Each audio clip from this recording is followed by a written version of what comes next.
Welcome back to Crime Documentary Files. Today's case takes place on the southwest side of Hong Kong Island. Here lies a small island named Aberdeen, which covers only 0.5 square miles, but is home to 90,000 people. The main character in the story is a 25-year-old woman named Yu Huiyu, who worked as an accountant. She was a great communicator with many friends. At one point she had her romantic fortune read online, which indicated that her love life was flourishing.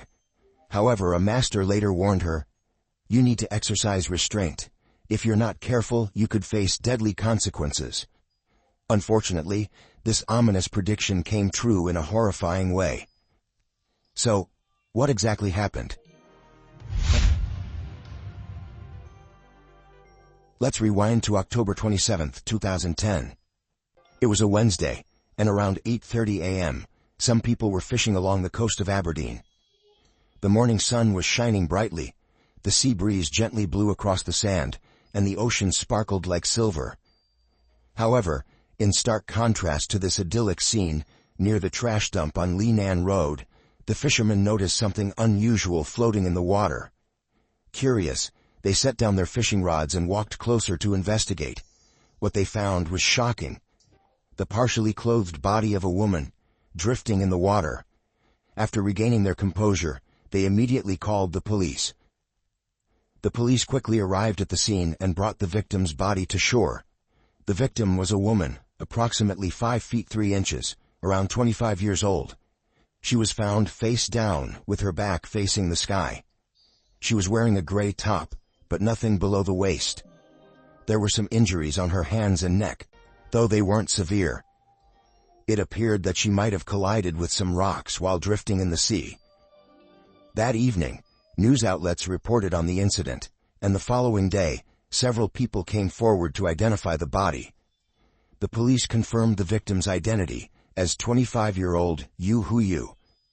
The day before, her parents had received a call from her co-workers asking why she hadn't shown up for work. Confused, they mentioned that their daughter hadn't slept at home the previous night, but had called to let them know. Throughout the day, they tried unsuccessfully to contact her. It wasn't until that evening, when they saw the news on TV, that they were horrified to recognize the body found at Aberdeen as their daughter. It was then they suspected something terrible had happened to her. Since the victim had recently passed away, her face was only slightly swollen and deformed. Along with a smallpox vaccination scar on her arm, her parents were certain it was their daughter. According to the investigation, Yu Huiyu was born in 1985 in Huizhou, China. At 12 years old, she moved to Hong Kong with her family. She was the eldest of 5 siblings, and the entire family of 7 lived together in Kwai Chung, Hong Kong. Yu Huiyu graduated with a degree in tourism from the Hong Kong Institute of Vocational Education. After graduation, she changed jobs multiple times over the course of 3 years. Before her death, she worked as an accountant at a company in Shangwan, and was considering a job change. Yu Huiyu was beautiful and had many admirers, but none of her relationships lasted long, mostly involving co-workers she met through work. Her close friend Jenny mentioned, "Yu Huiyu always caught everyone's attention. Many guys were infatuated with her. However, she had a strong desire to marry a foreigner and settle abroad, so she paid special attention to foreign men. She frequently visited Lan Kwai Fong, a popular area for bars, and continuously searched for a suitable boyfriend." In February 2010, Yu Huiyu met a German colleague named Thomas. They quickly became romantically involved, and after just 2 months of dating, she introduced him to her parents. She even made their relationship public on social media, writing "Ich liebe dich," "I love you" in German, on her profile to express her feelings for him. Thomas also vowed, "I will take you to Germany to live with me." However, Thomas was later transferred to Beijing for work, and their relationship ended. Yu Huiyu's dream of moving abroad seemed within reach, but it ultimately fell apart. Devastated and desperate, she sought guidance from a master fortune teller. The master predicted, "You have a strong romantic fortune, but I advise you to remain virtuous. If you continue to live recklessly, at best, you'll lose everything, and at worst you could face deadly consequences." Since then, Yu Huyu followed the master's advice and started to make changes. Previously, she would often go out drinking with male friends until late at night and let them take her home. But after listening to the master, she began to go out drinking alone and took a taxi home by herself. However, these changes were not enough to save her. According to Yu Huyu's parents, on the afternoon of October 26th, after finishing work, their daughter came home as usual and spent some time chatting online with friends. Suddenly, she stopped talking and hurried out. Later they received a call from her saying she was going to have drinks with friends in Lan Kwai Fong, and told them not to worry. Little did they know, the next time they would see their daughter, she would be a lifeless body. Yu Huyu's parents were devastated. They provided the police with some clues. Although she had broken up with her German boyfriend Thomas in July of that year, Thomas returned to Hong Kong, and the two rekindled their relationship. Even after Thomas went back to Beijing, Yu Huyu continued to stay in touch with him, occasionally calling each other. She once complained to her parents about the high phone bills, but from her words, it was clear she still had hope for a future with Thomas. Therefore, the possibility that Yu Huyu had intentionally jumped into the sea could be ruled out. Moreover, when she left home, Yu Huyu was wearing tight jeans and a loose top. However, when her body was found, the jeans were missing. Typically, a loose top would be more likely to be swept away by the water. Her home was in Kwaichung. To get from Lan Kwai Fong to Kwaichung, you would head north. But the sea at Aberdeen, where her body was found, is located south of Lan Kwai Fong, about 6 miles away by car.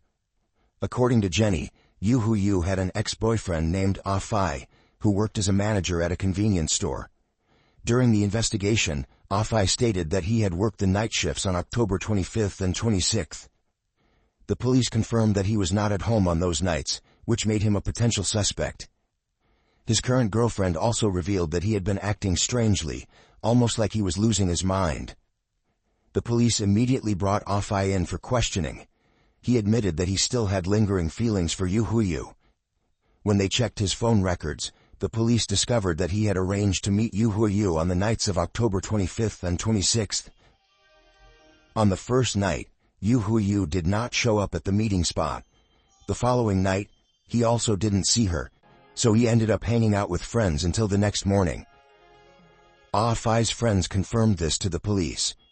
After ruling out Ah Fai as a suspect, the police shifted their focus to the victim's German boyfriend, Thomas.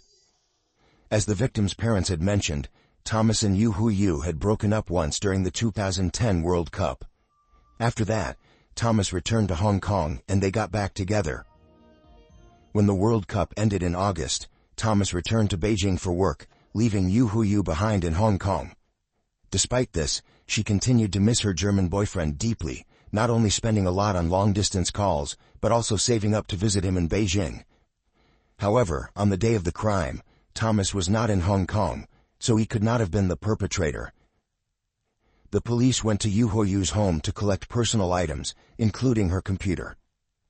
Based on the clues gathered over the next 2 days, the police interviewed nearly 50 people, mostly men, to gather statements.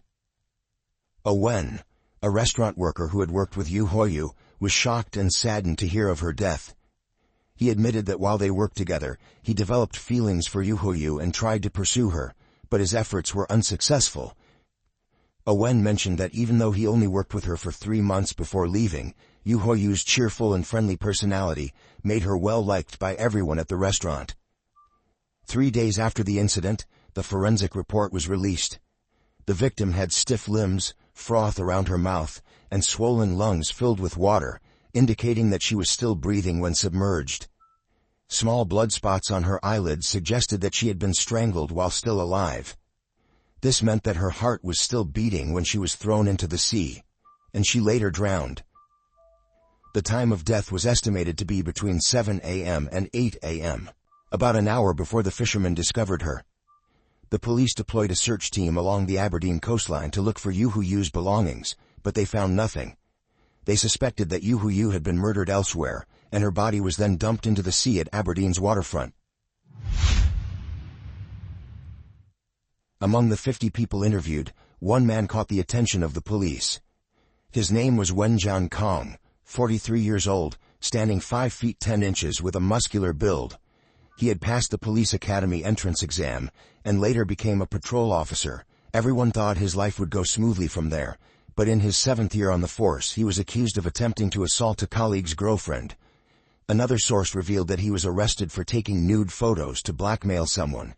Whatever the reason, Wen Jiankong was dismissed from the police force and served 10 months in prison. After his release due to his criminal record, he struggled to find a decent job and was forced to work as a taxi driver. At that time, driving a taxi in Hong Kong was a well-paying job, earning about 10,000 Hong Kong dollars per month, roughly $1,300. However, Wen Jiankong was not content with this. He was fined twice for driving while his license was suspended. To increase his income, Wen Jiankong adapted to the trend of providing ride-hailing services. Yu Huyu was one of his regular customers. The reason the police suspected Wen Jiankong was because the last call Yu Huyu made was to him. Between October 26th and 28th, he called and texted Yu Huyu a total of 4 times. When the police reviewed surveillance footage near the trash dump on Linan Road, they spotted a taxi in the area. After checking the license plate, they confirmed that Wen Jiankong was the driver. The police summoned him for questioning. Wen Jiankong appeared very distraught, crying and saying that he hadn't been able to reach Yu Huyu for several days and was extremely worried about her. He claimed he never imagined he would never see her again. When the police asked where he was on the night of October 26th, Wen Jiankong stated that he was picking up passengers near Hong Kong. However, this explanation only increased the police's suspicion, as Hong Kong and Aberdeen are on opposite sides of a strait, making it entirely possible for Wen Jiankong to have committed the crime. Realizing he had possibly misspoken, Wen Jiankong then claimed that Yu Huyu had called him that night to tell him not to pick her up. However, this explanation only made him seem more suspicious. As expected, when the police searched Wen Jiankong's taxi, they found bloodstains inside the vehicle. Wen Jiankong explained that he transported dozens of passengers every day and suggested that one of them, possibly a woman on her period, might have accidentally left the stain. Additionally, a piece of fabric was found in the trunk, which could have come from the coat Yu Huyu was wearing. However, since the coat was missing, they couldn't verify this immediately.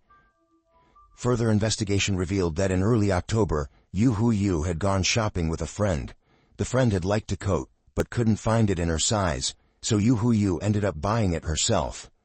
The police tracked down the manufacturer of the coat and obtained an identical one for comparison. The fabric fibers on the coat matched those found in the trunk of Wen Jiankong's taxi. DNA testing also confirmed that the blood in the taxi was Yu Huyu's. Combined with the surveillance footage from the camera near the Linan Road trash dump, the police now had enough evidence to arrest Wen Jiankong. 5 days after the crime, the police found Wen Jiankong at a tea house in Kowloon. He was hooded, handcuffed, and escorted to the police station. Confronted with overwhelming evidence, Wen Jiankong could no longer deny his actions. He confessed to the crime and revealed the entire story. It turned out that despite their 18-year age difference, there was a connection between this taxi driver and Yu Huyu. 1 year earlier, on a night in November 2009, Wen Jiankong met Yu Huyu for the first time. That evening, Yu Huyu had been out drinking in Lan Kwai Fong and, as usual, took a taxi home. By fate, the taxi driver that night happened to be Wen Jiankong. Yu Huyu got into the passenger seat, and because she was dressed quite provocatively, wearing a strong perfume mixed with the scent of alcohol, Wen Jiankong couldn't take his eyes off her. Her beautiful appearance and alluring figure captivated him. Yu Huyu, being an open and friendly person, started chatting with Wen Jiankong as soon as she got into the car. She mentioned that she often went out drinking in Lan Kwai Fong at night, and almost always needed a taxi to get home in the early morning. Hearing this, Wen Jiankong offered to pick her up regularly. To his surprise, Yu Huyu happily agreed. They exchanged contact information, and over the next 3 months, Wen Jiankong became Yu Huyu's personal driver. They grew closer, and their relationship became more intimate. Initially, Yu Huyu half-jokingly asked Wen Jiankong if he could give her a discount on the taxi fare. Unexpectedly, he agreed immediately. By February 2010, they were no longer just a driver and a passenger, but a couple dating. Wen Jiankong admitted that he had fallen in love with Yu Huiyu at first sight. He started driving her to work for free, paying for their meals whenever they went out, and occasionally buying her gifts. Even though he wasn't financially well off, Wen Jiankong was willing to spend money on Yu Huiyu out of love. When he ran out of money, he borrowed from friends. Coincidentally, Yu Huiyu met her German boyfriend Thomas in February as well. From that point on, she began maintaining relationships with both men. Wen Jiankong was aware that Yu Huiyu had a boyfriend. He understood that he was just a taxi driver, with limited financial resources and a narrow social circle, nowhere near as well off as her official boyfriend. Despite this, he still hoped that she would choose him. By July of that year, during the World Cup, Yu Huiyu borrowed 10,000 Hong Kong dollars from Wen Jiankong to buy household items. Seizing the opportunity, Wen Jiankong suggested that they have a weekly heart-to-heart talk. To his surprise, Yu Huiyu agreed. Overjoyed, he immediately transferred the money to her bank account. Their relationship grew increasingly intimate. From then on, they would meet each week at secluded spots like Wujisan Mountain and Repulse Bay for their secret encounters. They even created a code name, Mailbox, to refer to their meetings in the car. After each encounter, Yu Huiyu would typically receive 500 or 1,000 Hong Kong dollars from Wen Jiankong. This ambiguous, undefined relationship continued for 3 months. During this time, Yu Huiyu frequently asked Wen Jiankong for money, citing various reasons. Wen Jiankong became more deeply entangled in this affair, pouring more and more money into Yu Huiyu, even believing that she might eventually leave her German boyfriend for him. However, in reality, Yu Huiyu was quietly saving up this money to prepare for her future life in Germany. As time passed, on October 26, Yu Huiyu once again invited Wen Jiankong for an encounter. That evening, after picking her up from Lan Kwai Fong, Wen Jiankong drove to the entrance of a cemetery near Taitsing Chao village. The place was deserted and quiet. There was no one else around. They were pleased with the location, and began their usual activities. Unexpectedly, in this remote area, there were occasional passers-by. Suddenly, a car approached, startling them. They quickly stopped what they were doing and sat talking in the car. They hadn't even put their clothes back on when Yu Huiyu mentioned that her boyfriend Thomas would be returning to Hong Kong on November 1st. She smiled excitedly, talking about her bright future with Thomas, completely oblivious to Wen Jiankong's feelings. At this point, already frustrated by the car that interrupted them, and now hearing that Yu Huiyu was planning to leave Hong Kong, Wen Jiankong felt extremely irritated and uneasy. However, the worst was yet to come. Yu Huiyu's next statement pushed him over the edge. She said, "This will be the last time we're together." To avoid being caught cheating by her boyfriend, she needed to end her relationship with Wen Jiankong. However, she still had some debt at the bank and didn't want Thomas to find out about it, so she asked Wen Jiankong to lend her an additional 10,000 Hong Kong dollars as a breakup fee. Upon hearing this, Wen Jiankong angrily responded, "I've treated you so well, I'm deep in debt because of you, and this is how you repay me." The two argued fiercely in the car, and the confrontation quickly escalated. Taking advantage of the fact that they were both undressed, Yu Huiyu elbowed Wen Jiankong hard in the groin. Struck in a sensitive area, Wen Jiankong was in pain, furious, and began losing control. He flew into a rage, assaulted her, and then used both hands to strangle Yu Huiyu for 2 minutes until she lost consciousness. Panicked, Wen Jiankong believed he had killed her, but in reality, Yu Huiyu was still alive at that moment. In his frantic state, he threw her underwear, jeans, and blue canvas shoes into the roadside bushes, then carried her body to the trunk of his car and drove to the seaside near the trash dump on Linan Road in Aberdeen. Around 9 p.m. he arrived but had to wait because there were many people fishing and filming in the area. It wasn't until 2:30 a.m. when the place was deserted that he finally dumped Yu Huiyu's body into the sea. What's noteworthy is that if this timeline is accurate, Yu Huiyu regained consciousness after being thrown into the sea and struggled for several hours. After committing the crime, Wen Jiankong used his experience as a former patrol officer to mislead the investigation. He repeatedly called and texted Yu Huiyu, asking where she was, in an attempt to create an alibi. According to the crime scene reconstruction after Wen Jiankong's arrest, he walked along a trail to the pier, where he threw Yu Huiyu's body and her light blue handbag into the sea. The disposal site was only about 100 meters from where the victim's clothes were found. The police were puzzled because the trash dump on Linan Road, Aberdeen, and the cemetery near Taitsing Chao village were 27 kilometers apart, taking nearly 40 minutes to drive between. So why didn't Wen Jiankong dispose of the body at the cemetery and instead drive to such a distant location? Wen Jiankong explained that he was in a state of panic and his mind was blank at the time. Having served as a patrol officer stationed at the Hong Kong Marine Police headquarters, he was quite familiar with the area. Additionally, he knew the procedures and methods the Marine Police would use to handle such cases, and could even gather information from former colleagues, which led him to drive to this location. On November 2nd, under Wen Jiankong's guidance, the police arrived at the disposal site. Sure enough, they found Yu Huiyu's clothes in the bushes. It then took the police an additional 3 hours to reconstruct the crime scene. Yu Huiyu's parents were utterly shocked when they learned that the suspect had been arrested. They pointed at Wen Jiankong and said, "Isn't that the man from the other day?" It turned out that on the second day after the crime, Wen Jiankong had proactively called Yu Huiyu's parents, introducing himself as a taxi driver and also a friend of Yu Huiyu, saying that he was looking for her. He even went as far as driving Yu Huiyu's parents to the morgue to identify their daughter's body. Yu Huiyu's parents were deeply moved, thinking there was someone who cared about their daughter. In an interview with reporters, they expressed how terrified they felt when they realized they had been sitting in the car of the man who murdered their daughter. In the hearts of Yu Huiyu's parents, their daughter was a dutiful and caring child who had never given them any reason to worry. She always took care of her younger siblings without needing to be asked. The pain of losing her was overwhelming, and they could not find solace in their grief.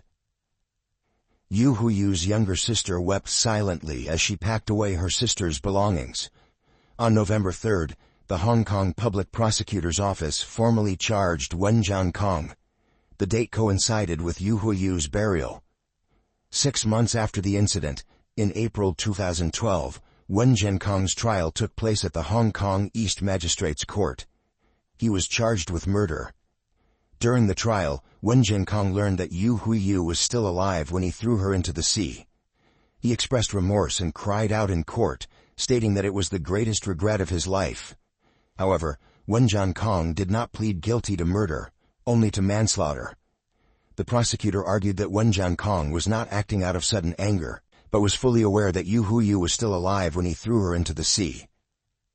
Wen Jiankong vehemently denied this, insisting that he believed Yu Huiyu was already dead, which is why he disposed of her body in the sea. He claimed that if he had known she was still breathing, he would never have done it. Wen Jiankong's lawyer argued that he had lent money to Yu Huiyu multiple times, and that they had numerous financial transactions between them. Even though Yu Huiyu had a boyfriend, she continued to maintain an ambiguous relationship with Wen Jiankong, making her partly responsible for what happened. However, only Wen Jiankong and Yu Huiyu knew what truly occurred that night, and now that Yu Huiyu was dead, Wen Jiankong's testimony could not be fully verified. After 8 days of trial, the jury unanimously found Wen Jiankong guilty of murder, sentencing him to life imprisonment.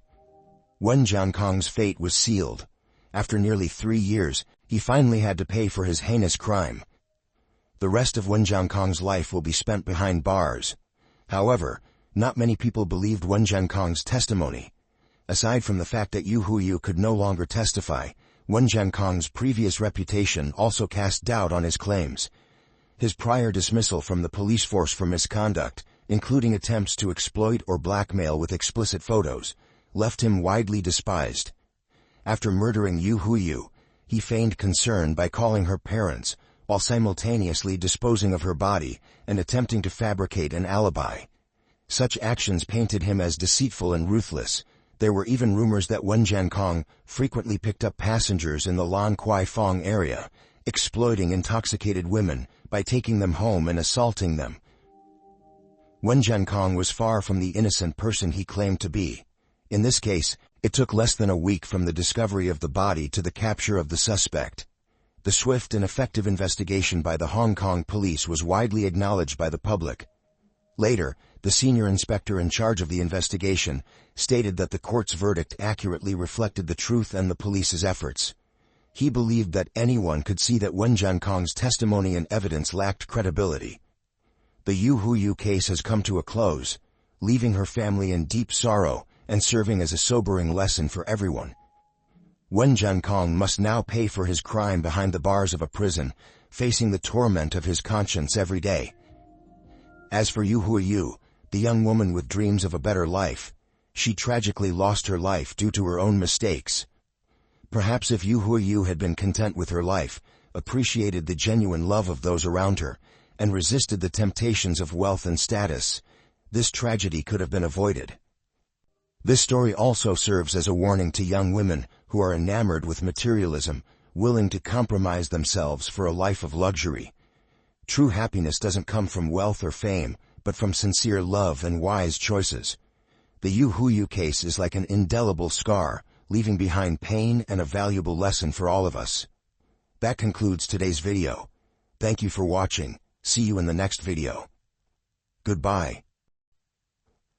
On April 29, 2008, a mother and daughter surnamed Wang arrived at the New Territories police station with worried expressions to report a missing person.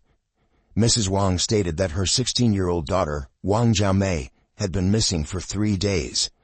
Initially, the family thought she might be staying at a friend's house, but they had been unable to contact her. The older sister, a Bing, who accompanied her mother, added, "At 11 p.m. on April 26th, my sister and I were still chatting happily at home.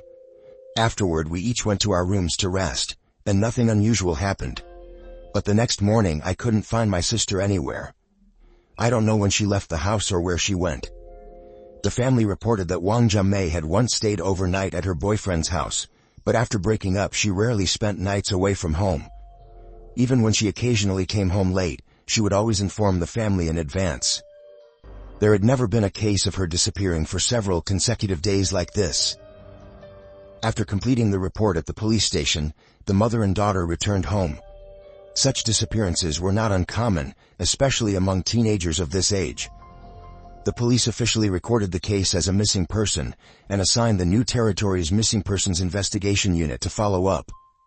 The missing person, Wang Jiamei, was from Shenzhou, Hunan. She was the second child in the family and had an older sister, a Bing, who was 3 years her senior. Both sisters carried their mother's surname. When Wang Jiamei was 3 years old, her parents divorced due to conflicts. Later, her mother remarried a 50-year-old man from Hong Kong named Chen. The stepfather was a lazy man without a job. Apart from having Hong Kong citizenship, Wang Jiamei felt he had nothing worthy of her mother's respect. In 2000, Wang Jiamei's mother decided to take the older sister, a Bing, to settle in Hong Kong, leaving the young girl alone in her hometown. There were conflicting reports about Wang Jiamei's living situation at that time. Some said she remained in her hometown of Shenzhou, while others claimed she was sent to Dongguan to be cared for by others. Regardless of the actual circumstances, it was clear that Wang Jiamei had experienced a very lonely childhood, lacking in affection. In 2005, at the age of 14, she was finally brought to Hong Kong to reunite with her mother and sister, as well as the stepfather she barely knew. The family's financial situation was not good, and her mother had to make a living as a trash collector. When she first arrived in Hong Kong, Wang Jiamei was overjoyed to see the bustling city. Her mother enrolled her at Sam Yuk Taipo Secondary School, where her sister A Bing was also studying. Wang Jiamei was an excellent student. In 8th grade, she won the Purple Gold Award, a prize given to students who excel in at least one of 3 subjects: math, Chinese, and English. She also won awards in Mandarin and English recitation competitions and received school scholarships for 2 consecutive years. However, Wang Jiamei's relationships with her classmates and teachers were not good. Her peers saw her as introverted, stubborn, and quiet. Outside of school, her relationship with her stepfather was also poor. They frequently argued. In 2007, Jiamei enrolled in a modeling course outside of school. However, due to her ordinary appearance and figure, she received almost no photoshoot invitations. She lied to her family, claiming she was working as a model's assistant and earning about 20,000 to 30,000 Hong Kong dollars, approximately $2,560 to $3,840 per month. However, she quit the job shortly after. Wang Jiamei enjoyed beauty and fashion. She liked makeup and beautiful clothes, often sharing clothes and shoes with her sister. The two sisters even enrolled in a makeup course together, attending 3 classes per week. In January 2008, perhaps wanting to help ease the family's financial burden, Wang Jiamei, then in 10th grade, told her family she wanted to drop out of school. Despite her mother and sister's strong objections, she insisted on her decision, believing that too much education was useless. Eventually, Wang Jiamei left school. From then on, she began leading a dissipated life, frequently visiting entertainment venues, associating with all kinds of people, and even staying out overnight without returning home. After receiving the missing person report, the police went to Wang Jiamei's apartment in Tai Wo, Taipo to investigate. This was a public housing complex provided by the Hong Kong government for low-income residents, and was home to many new immigrants. Wang Jiamei lived in an apartment in the Kui Wo building. The police checked the browsing history on the computer in Wang Jiamei's bedroom and discovered that she was working as a prostitute. She had registered an account on an adult forum, posting many suggestive photos and publicly listing her service prices. She also used 2 ICQ accounts to communicate with clients. On April 13th, Wang Jiamei had posted on the forum and gone out to meet a client late at night. Over a week later, someone left a comment reviewing her services. Sometimes she also provided accompanying services such as shopping or going for walks with clients. Meeting strangers always carries potential risks, and no one could guarantee Wang Jiamei's safety. Based on her social connections, the police determined that she might be in danger. After several days of her disappearance, Wang Jiamei's family was completely unaware of her work as a prostitute. Her sister A Bing told the police, "We sisters were very close and often confided in each other. However, at some point, Wang Jiamei's mood began to darken, as if she was hiding something troubling." Gradually, A Bing noticed that her sister had made many new friends outside of school, ranging in age from 20 to 50. Wang Jiamei often talked on the phone with others at night, sometimes staying out overnight. When the family inquired, she only said she was dating a boyfriend but never brought him home. A Bing knew that Wang Jiamei often used ICQ to chat with people, but she couldn't believe her sister would do such things. Normally, Wang Jiamei only browsed beauty websites and occasionally went to sing karaoke. After investigating Wang Jiamei's relationships, the police became increasingly concerned for her safety. The case was quickly publicized in the media to seek clues from potential witnesses. On May 2nd, a man named A Bang came to the police station and reported that he had met Wang Jiamei. A Bang was a programmer and could be considered a regular client of Wang Jiamei. In April 2008, A Bang had seen Wang Jiamei's information on the forum and arranged to meet her. On April 20th, he had paid 1,500 Hong Kong dollars, approximately $192, for that encounter. After that meeting, the two became closer and often chatted online. A few days later, A Bang wanted to meet Wang Jiamei again and called her. In the early morning of April 27th, they met at Sham Shui Po subway station. That evening, Wang Jiamei wore a black outfit and carried a yellow bag. They then went to a nearby hotel. When they entered the room, Wang Jiamei seemed tired, so A Bang didn't engage in any sexual activity with her. The two lay on the bed talking and fell asleep without realizing it. Around 9 a.m. the next morning, they left the hotel and said goodbye. This time, A Bang paid Wang Jiamei 2,000 Hong Kong dollars, approximately $256, and arranged to meet her again in the future. A Bang said that after that day, he couldn't contact Wang Jiamei through ICQ or phone calls. It wasn't until May 2nd, when he saw the news about Wang Jiamei's disappearance, that he realized something was wrong, and immediately went to the police station to provide information. The day Wang Jiamei disappeared was the same day she left the hotel with Abang, and Abang was also the last person known to have seen Wang Jiamei. Therefore, Abang naturally became the primary suspect in the case. However, after investigation, the police confirmed Abang's statement was true and cleared him of suspicion.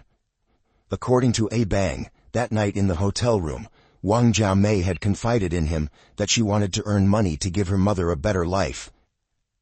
Wang Jiamei had been scammed by a modeling company, not only failing to earn money, but also owing the company 50,000 Hong Kong dollars, approximately $6,400. She had managed to pay back over 50,000, but on the evening of April 26, the modeling company called again demanding she pay an additional 10,000 in interest before May. If she didn't pay, they threatened to expose her work for the company and release sensitive videos of her online. Backed into a corner, Wang Jiamei was forced to see multiple clients to earn money to pay off the debt. The police speculated that after parting with Abang, Wang Jiamei had gone to meet another client who might be connected to her disappearance. By checking Wang Jiamei's call logs, the police discovered that her last call was made at 1:04 p.m. on April 27 at Sham Shui Po subway station. The call lasted 53 seconds. The number on the other end was an unregistered prepaid phone. According to Wang Jiamei's ICQ chat history, at 9:16 a.m. on April 27, someone had arranged to meet her at Sham Shui Po subway station at 1 p.m. that day. This person had instructed Wang Jiamei to call when she arrived, and they would then come to the subway station to pick her up. The phone number this person left matched the number Wang Jiamei had called last. Through the IP address, the police determined that this person's ICQ messages were sent from a computer in the Yan Fat building on Shek Kip Mei Street, not far from Sham Shui Po subway station. A week later, on May 6, a 30-year-old man named A Day came to the police station to report, looking panic-stricken.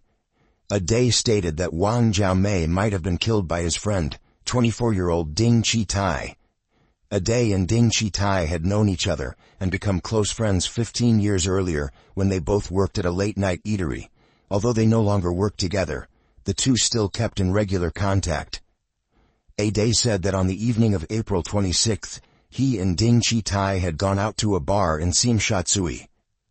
Ding Chi Tai not only drank alcohol, but also used drugs.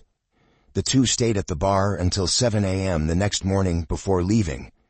From 9:25 p.m. to 11:25 p.m. on April 27, A Day received 3 consecutive calls from Ding Chi Tai. On the phone, Ding Chi Tai said he had killed a girl. Ding Chi Tai recounted that while having sex with the girl, she kept saying she wanted to die. For some unknown reason, he strangled her to death. He then dismembered the body to dispose of it. Ding Chi Tai also described that the girl's body had a lot of fat, and he didn't want to see her face, so he skinned her face and threw it away.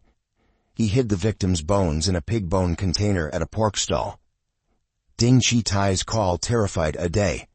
However, he still couldn't believe his friend had killed someone, thinking that Ding Chi Tai was just talking nonsense after using drugs. The two met a few more times after that, and Ding Chi Tai insisted that what he had said on the phone was just a joke.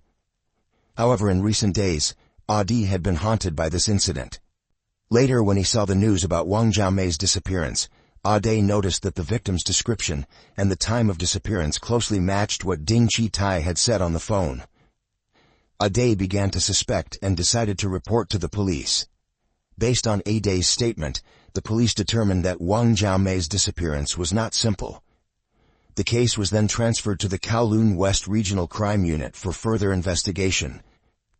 According to the investigation, Ding Chi Tai's home address matched the IP address that the police had traced from the ICQ messages earlier.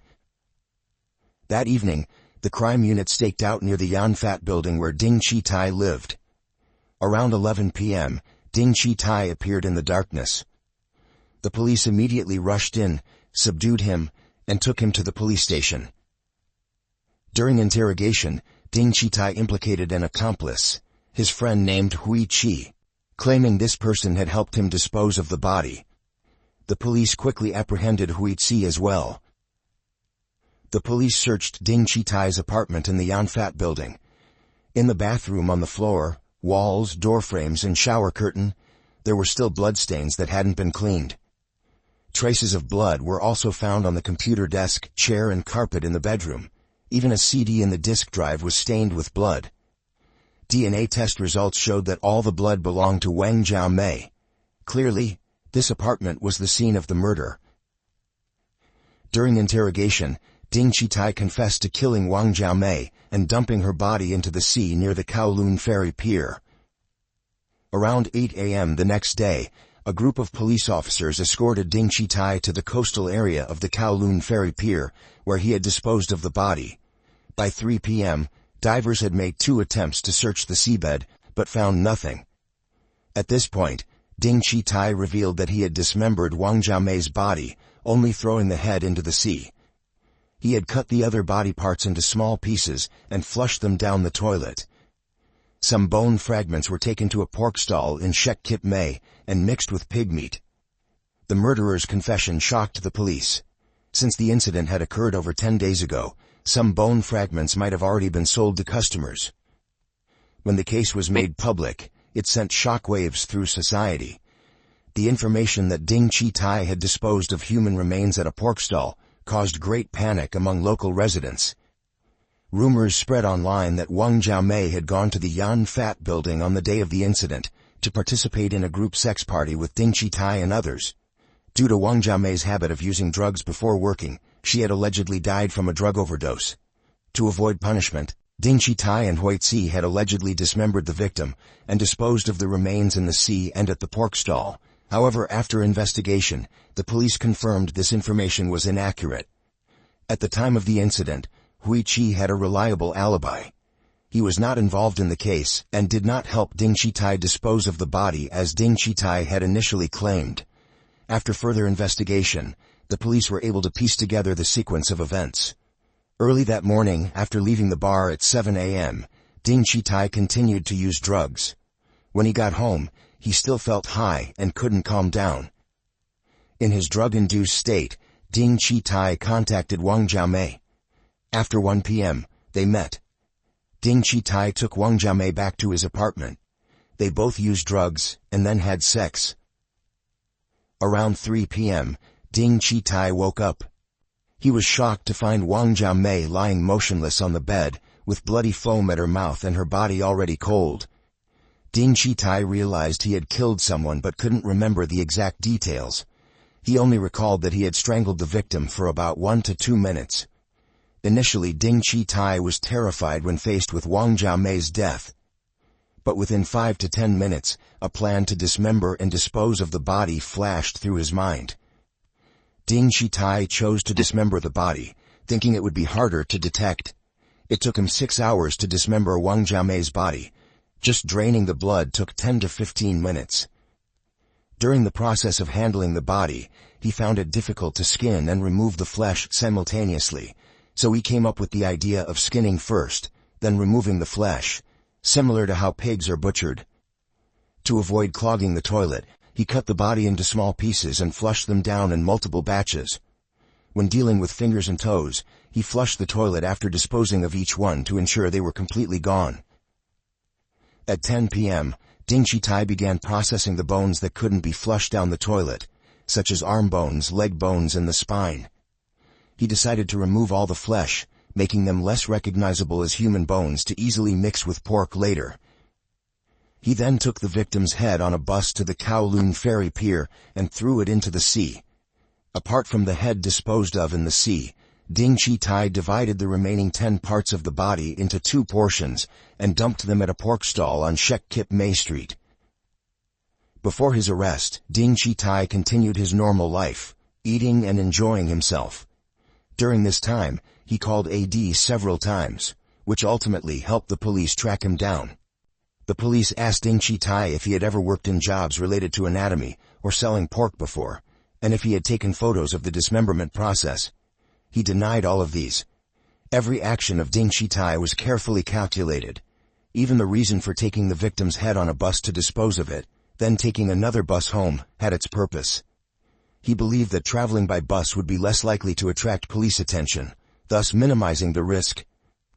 After Ding Chitai's arrest, psychiatrists from Castle Peak Hospital came to examine him. Ding Chitai revealed that he had been treated for mental illness at age 8, started purchasing sex services at 15 to 16, began using drugs in late 2001, and started viewing pornographic websites in 2002. Some experts pointed out that if Ding Chitai's statement was true, he might have suffered from automatism caused by drug use. Automatism is a special form of epilepsy, characterized by simple or complex, unintentional unconscious actions occurring during or after a seizure, when the patient is in a dazed state and has no memory of these actions. However, according to the director of the hospital's Substance Abuse Treatment Center, there is no medical literature documenting cases of drug abuse causing automatism. Ding Chitai's claim of not remembering the killing process could be a lie. During the dismemberment, small body parts were flushed down the toilet multiple times. Wastewater from the building flowed through a pumping station and several septic tanks before being transferred to the now Tom May sewage treatment plant. This plant processes millions of cubic meters of wastewater daily for the port area and 2 coastlines. The treated wastewater is then discharged into the sea. These facilities operate 24/7. Finding body parts in this complex sewage system was nearly impossible. However, some residents living near the crime scene reported smelling a foul odor, similar to dead rats coming from the drainage of a real estate company and a jean store on the ground floor of the building. Upon receiving the report, the police contacted the drainage company to coordinate the investigation. On May 8, drainage company staff began searching for body parts in the sewer system and several manholes near the crime scene. When tapping on a drainage pipe, they detected an unusual sound and suspected there might be an obstruction inside. From the sludge dredged up from the manhole, they found over 20 pieces of flesh suspected to be human. DNA test results later confirmed that these flesh pieces belonged to Wang Jiamei. As for the victim's head, although the police had expanded their search area under the sea near the Kowloon Ferry Pier, they still found nothing. Ding Chitai, 24 years old, 5 feet 10 inches tall, weighing 209 pounds, was born in Hong Kong, and was the second child in a family of 4 siblings. Ding Chitai was a rebellious child, often causing trouble and getting into fights. At age 5, during a family trip to mainland China, Ding Chitai was involved in a serious traffic accident. The accident caused him to suffer a brain injury and witness his mother's death. After the accident, his maternal relatives blamed Ding Chitai's father for causing his mother's death. 2 years later, Ding Chitai's father remarried. The family moved to Nanshan village and lived quite harmoniously. At age 8, due to his hot temper and learning difficulties, Ding Chitai was taken by his family to the hospital for a psychological evaluation. After being diagnosed with an emotional disorder, Ding Chitai was sent to a special school for children with disabilities. At 15 to 16 years old, he was sent to a reform school for psychological counseling due to assaulting others. Ding Chitai dropped out of school in 6th grade. Afterward, he worked as a delivery person for a nightclub, and also apprenticed in air conditioning installation with a cousin at a construction site. Attracted by the glittering world outside, Ding Chitai gradually fell into bad habits. He abused drugs to the point of vomiting and nosebleeds, but still craved the excitement these substances brought. Ding Chitai plunged into a life of debauchery. Even when he had a girlfriend, he still frequented prostitutes. According to the nightclub owner where Ding Chitai once worked, his monthly income at that time was over 4,000 Hong Kong dollars, approximately $512. He only worked for half a year before quitting. With his bleached blonde hair and chubby figure, people called him Fat Tai. Ding Chitai often boasted about his encounters with prostitutes. He also got into arguments with others over money. His behavior was no different from that of a thug. Some former colleagues said Ding Chitai was a braggart, lazy, and only interested in pleasure. He spent money like water, and then turned to borrowing from friends. Ding Chitai always wanted to make quick money. He once borrowed 60,000 Hong Kong dollars, approximately $7,680, from a finance company, and spent it all in a short time. He then borrowed another 200,000 Hong Kong dollars, approximately $25,600, from the same company. Unable to repay the debt, Ding Chi-tai was visited by debt collectors at his home. Finally, he was forced to move to avoid the debt. In the eyes of A.D., his close friend Ding Chi-tai was clever but had a hot temper, was easily irritated, and frequently cursed. In June 2007, when Ding Chi-tai was 23 years old, he rented an apartment on the second floor of the Yan Fat building on Shek Keep May Street for 2,000 Hong Kong dollars, approximately $256 per month. Later, this apartment became the scene of the horrific crime. A year after the incident in July 2009, the trial for the case opened at the Hong Kong High Court. Defendant Ding Chi-tai was charged with murder and preventing the lawful burial of a corpse. At the trial, Ding Chi-tai admitted to his crimes. After 6 days of trial, the court delivered its verdict. Ding Chi-tai was found guilty of murder and sentenced to life imprisonment. For preventing the lawful burial of a corpse, he was sentenced to 4 years in prison. The final sentence was life imprisonment. In November of that year, A.D., the close friend who had reported Ding Chi-tai's crime and helped the police solve the case, was invited to attend the 2009 Outstanding Citizen Award ceremony. When receiving the award, A.D. was very emotional. He was the only one receiving an award who didn't feel happy. A.D. shared, "My feelings are very complex. Ding Chi-tai really did kill someone. Sometimes I can't sleep." In 2015, the movie Port of Call, based on this case, was released and once again stirred up public discussion. The Wang Jiamei case closed but left Hong Kong residents with a lingering sense of shock and haunting. Her death serves as a warning about the lurking dangers in a prosperous society, where neon lights cannot cover all the dark corners. This story highlights the importance of love, care, and proper education. Each family and each of us has a responsibility to build a safe, healthy environment and a better society. And that concludes today's story. Thank you for watching, and we'll see you in the next video.